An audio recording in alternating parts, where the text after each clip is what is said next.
Bonjour et bienvenue dans cette seconde vidéo intitulée Le métier de comptable en 3 points.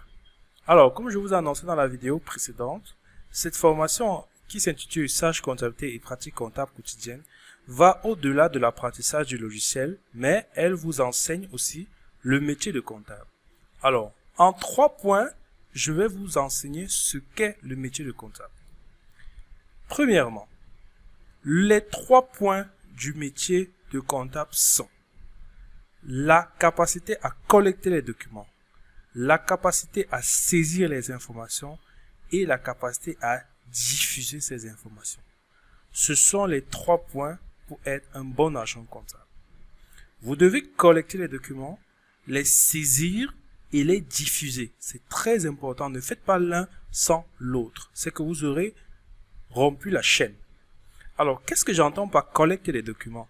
La collecte des documents, il s'agit en fait de pouvoir collecter les reçus, les factures, les tickets et pièces de caisse. Je vous ai mis à l'écran un exemple de facture. Voilà 2 factures qui ont été prises chez un fournisseur. Vous avez fait des achats, on vous remet les factures. Il y a des informations très importantes. Lorsque vous recevez des factures, vous les collectez.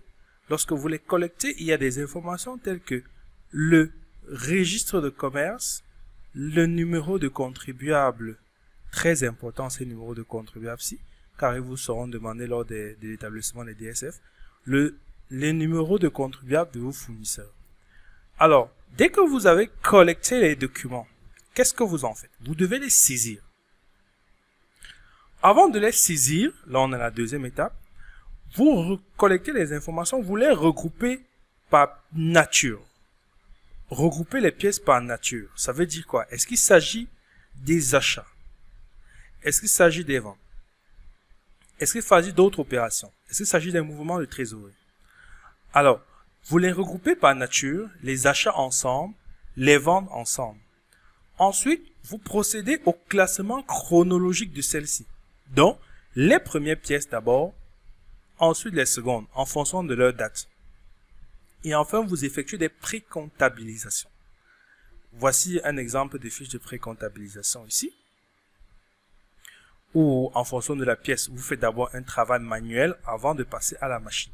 Alors, il y aura une vidéo toujours dans la formation où je vais vous expliquer à quoi correspondent ces éléments. C'est très facile. De par notre expérience ici, en une vidéo de 5-10 minutes, nous allons vous expliquer exactement comment faire les précomptabilisations, à quoi correspondent ces chiffres, et ce sera vraiment facile, vous allez le voir.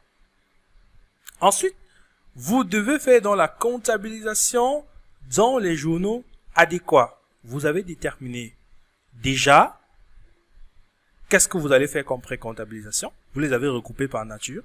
Donc maintenant, vous devez les mettre simplement dans les journaux adéquats. Un journal des achats, un journal des ventes, un journal des caisses. Là, on parle déjà de passer sur le logiciel Sage.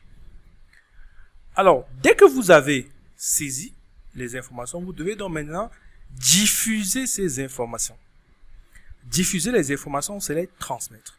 Vous devez diffuser les journaux, car chaque journal a un rôle super important. Et vous devez à la fin ressortir un rapport d'exploitation du mois. Alors, je vais passer pour la diffusion des journaux. Je vais venir là. Je vais sortir mon logiciel Sage. Là, je parle de diffusion. Lorsque j'ai saisi, je viens ici, par exemple. Ça, c'est pas encore l'objet de la vidéo, mais je vous explique un peu. Je viens là, au niveau de la balance. Je vous dis que sur la période-ci, 2006, je veux uniquement le compte 701. 701 et je dis affiche. Ouais. Qu'est-ce qu'il me donne? Il me donne sur la période 701 les ventes. Le montant des ventes du mois. Sur la période que j'ai choisie, il me donne le montant des ventes du mois. À quoi va me servir ce montant des ventes? Ce montant des ventes me servira à effectuer mes télédéclarations. Lorsque je vais vouloir déclarer mon acompte chiffre d'affaires, c'est le total du journal des ventes qui sera la base de détermination de l'acompte sur chiffre d'affaires. Même chose si je prends le cas des achats. Là, je veux qu'il me donne uniquement les éléments du 601, qui est le compte des achats de marchandises. Vous voyez? Et là, il me donne uniquement le total ici des comptes 601. Et c'est ce total qui me permettra ou qui sera ma base de calcul pour le précompte sur achat en fonction de l'activité que vous menez. Le précompte sur achat, la TVA déductible, si vous êtes dans un régime qui nécessite la TVA, c'est à partir d'ici que vous saurez quelle est la TVA que vous devez déclarer au titre de la TVA déductible. Les achats vous serviront au titre de la TVA collectée. Et donc, vous devez diffuser les informations. Vous devez absolument pouvoir diffuser ces informations parce que c'est en diffusant les informations que vous faites votre rôle de comptable. Vous ne faites pas que la saisie, mais il est très important, après avoir saisi, de pouvoir diffuser.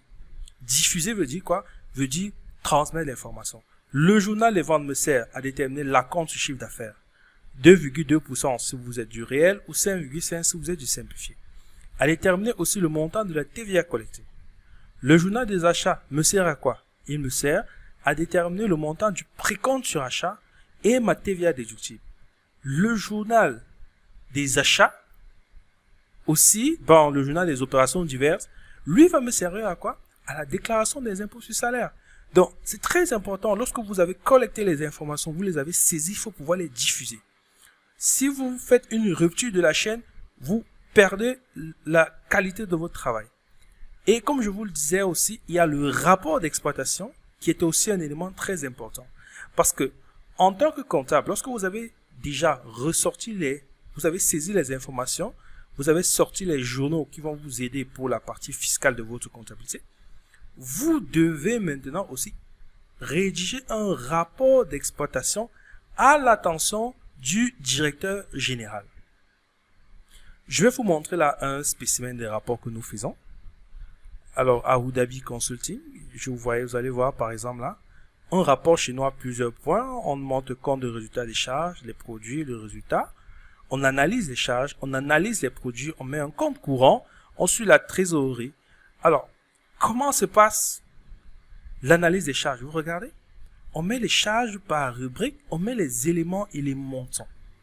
On sort un total. On fait la même chose pour les produits, les types de produits. Après, on sort un compte de résultat qui fait la différence entre les produits et les charges. Nous analysons ces charges. Quelles sont les plus importantes? Pourquoi elles ont été les plus importantes? On essaie de déterminer les motifs du pourcentage de chaque charge par rapport aux autres. Et nous essayons de proposer des solutions pour réduire les charges. Même chose pour les produits. Vous voyez, on fait des analyses de produits, les pourcentages de produits. Qu'est-ce qui concourt le plus à l'activité? On analyse l'activité, on analyse les comptes courants. Donc, il y a un ensemble d'éléments qui sont établis dans le sens de la diffusion de l'information. C'est la raison pour laquelle cette formation se veut plus qu'une simple formation pour vous apprendre à utiliser un logiciel, mais c'est vraiment une formation pour vous apprendre le métier. Donc, dans la prochaine vidéo, nous allons passer directement au démarrage du logiciel et aux configurations de base. Je vous remercie pour votre attention.